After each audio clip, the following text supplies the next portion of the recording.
He takes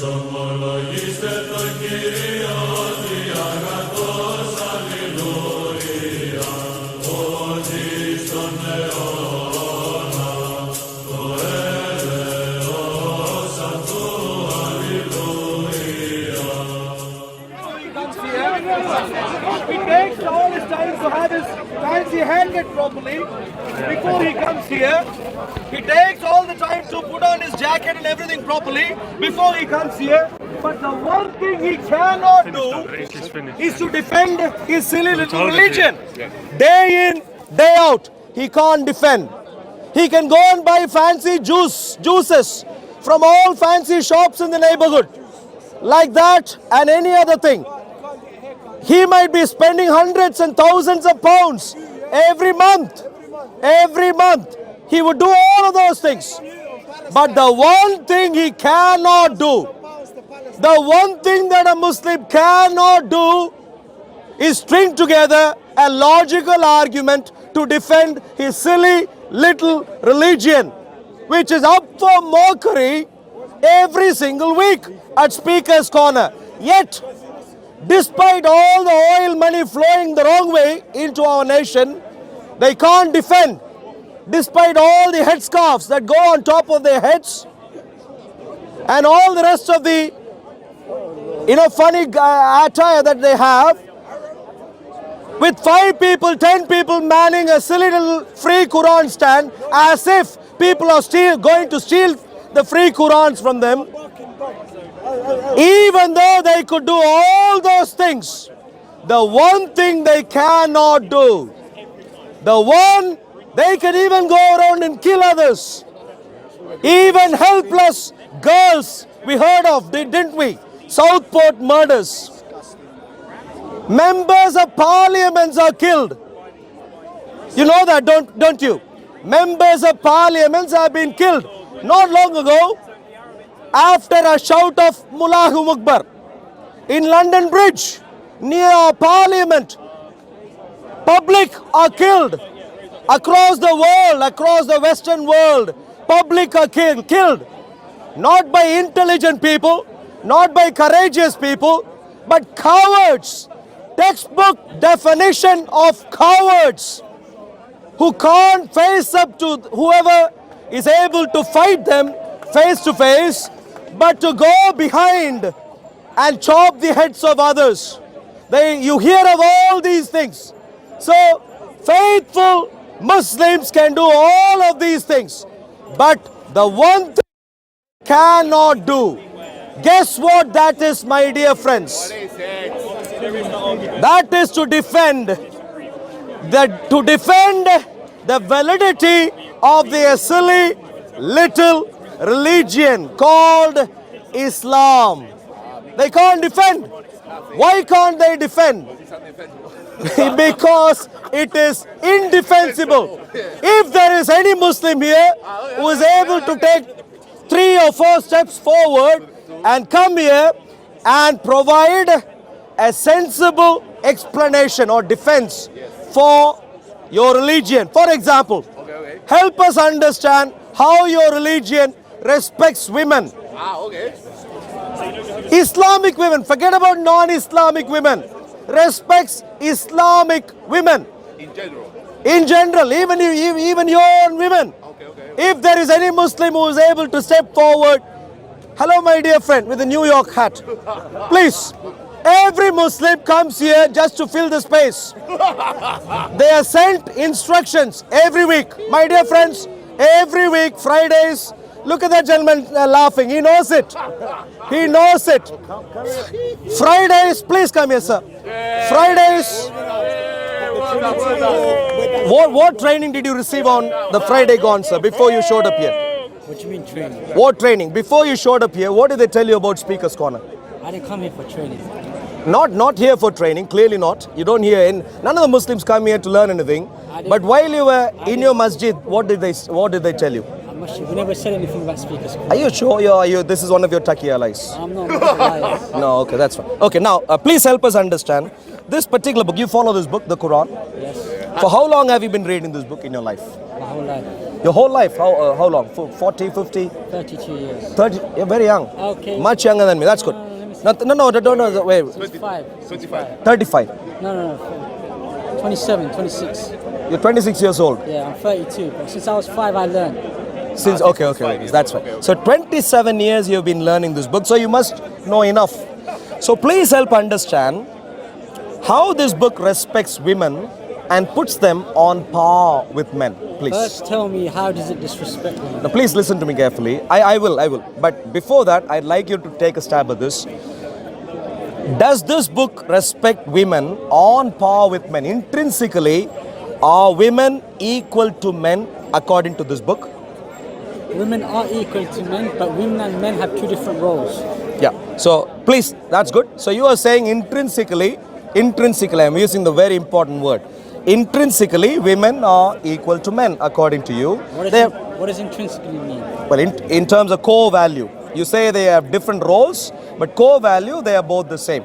So please demonstrate that through this book, please. Okay, that's it. Surah Nisa, yeah? Please. In the life family. I don't know the tip of my head, I have to look for it. Are you going to search right now? I'm going to search. Surah Nisa isn't here. Yeah, I'm going to search right now. Okay, please search. You're searching for where Surah Nisa is. What are you searching for?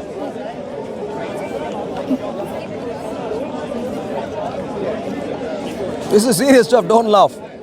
People are suffering, you're laughing at this. He's laughing. I'm laughing how you approached me and how you're dealing with this. No, wait, excuse me, my dear friend. You should be laughing at the fact that people have been following this for 27 years without having a clue, now having to do Google search. That should be what you should be laughing at. But you asked me a very specific question. Yeah, very basic question. Surah Very Nisa. specific but very basic. I'm looking at Surah Nisa. Yes, please. So remind the audience, Arun, what's the question again? So the gentleman here, the Muslim gentleman, and who has been learning the Quran for 27 years, is now going to demonstrate how women and men are intrinsically equal according to the Quran. Same value according to the Quran. But that doesn't make you someone who's speaking truth. Just because No, if I please was focus on the answer. Can you give us the answer If I first? was to bring a mufti, a scholar No, to please you right focus now- on the answer first. No. Can you... If I was to bring a scholar to you right now, someone who's well versed in the Quran better than me, he will tell you on the spot. That doesn't make me any less of a person because I am not a scholar or anything. Oh, I didn't say you are any less of a person. I am saying you are a well-qualified person, having read this for 27 years, top-notch qualification. If you read this little book for 27 years, you should know enough, yeah? He was 5 years old. You should, yeah. So since 5 years old, I've been reading the Arabic since I was 5 years old. that's fine, yeah, whatever. Yeah, if you read any book, in any book for 27 years, you should know at least the basics of the book. No. And so please, you should be able to demonstrate. You asked me a specific question about women, okay? Yeah, So- women. Yeah. You are a man, You the other asked part, me- women. You asked me about what was your question? You've forgotten the question No, already. tell me your question. Okay. How does this book Yeah. respect men and women intrinsically equally? Yes. And how does this book disrespect women? I'll go to that, but before that, are you giving up already? It If gives you give up, women's I'll tell you. rights. It tells you about women's rights in here. Yeah, please. It tells you, okay, so for your sake, I will show it.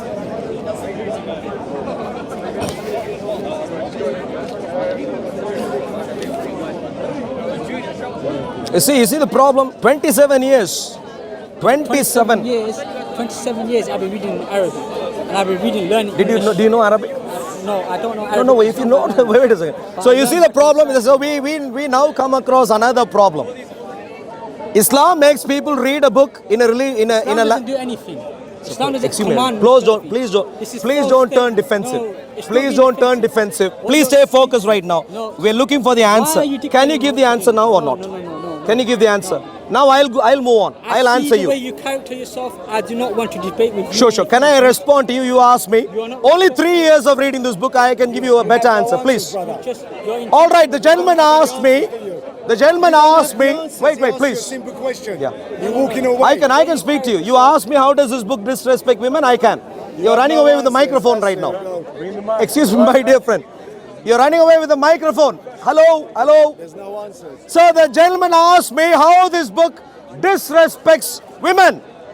My dear friend, did you see what happened there?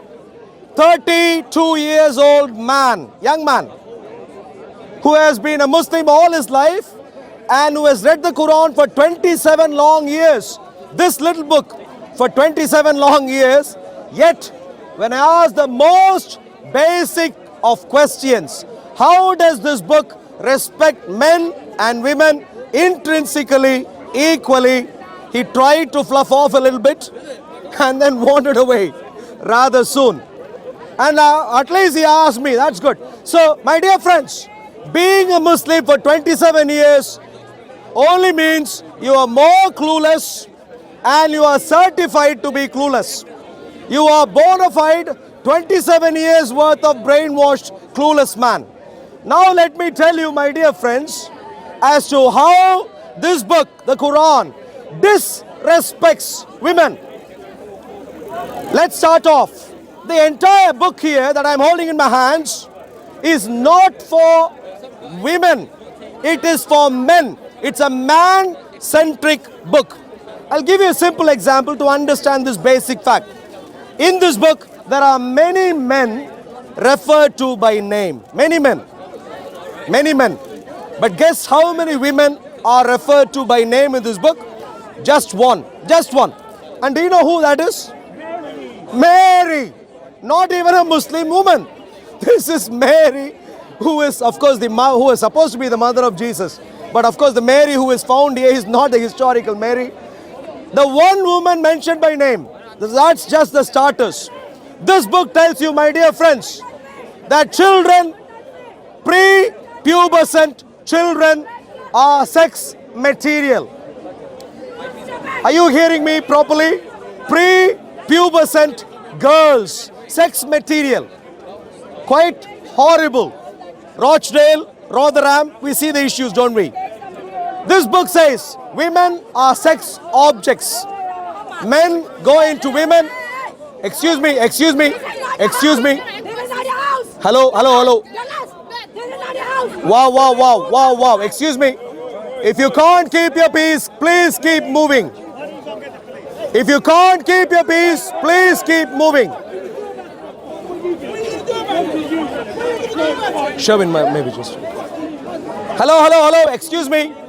If you can't keep your peace, please keep moving. This is not space for people. If you can't keep your peace, i.e. you follow a religion called Islam, please keep moving. Mafia gang can leave the park.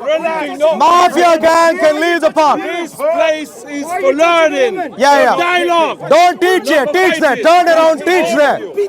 Turn around and teach here. All Muslims, time to vacate. Now we are discussing important things. Clearly it won't work with you. Please keep moving home. Go home, please. Please keep moving. We today at Speaker's Corner, we use the brain. This gentleman doesn't have a clue. Please go home, fetch your brain, come back. Do not promote hate, please. Please go home. Do not promote hate. Please look at him. Please look at him. Are you a Muslim, sir? Brother, listen. Please teach your brothers. Thank you. Thank you very much. Thank you. At Speaker's Corner, if you have been wearing your black clothes for too long, clearly things would be really hot. Of course, Shalini was harassed there. Yeah, she was. No. Yeah. I know. So, dear friends, this book, the Quran, is not fit for purpose. This book should not have walked into Speaker's Corner at all. This book doesn't belong to Speaker's Corner. At Speaker's Corner, you know what belongs? At Speaker's Corner, only things that can think belongs. This being a clueless book, this being a utter junk, it belongs to the closest tip, not at Speaker's Corner. At Speaker's Corner, my dear Muslim friends, if you wander away and somehow end up at Speaker's Corner, please be aware, you will be given information which will make you leave your religion.